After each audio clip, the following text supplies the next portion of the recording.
Start. Okey, ini kita punya SOP. Ini akan datanglah hujung bulan 11 macam itulah kemungkinan, insya-Allah. Jadi kalau ada orang kita letak dekat sini menu semua sekali. Lepas tu kalau orang nak pilih dekat table tu ada scanner, dia boleh tekan dekat sini.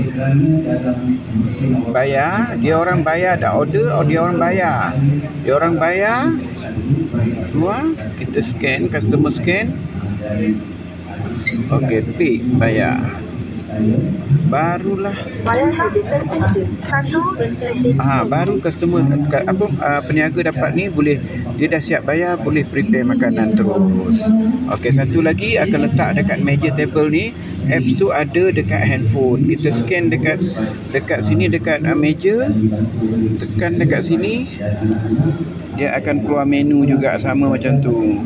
Menu ni boleh select macam ni, boleh add to cart, boleh confirm bayar. Lepas tu boleh dia tak boleh pay, nanti pay ni belum sedia lagi. Itu saja.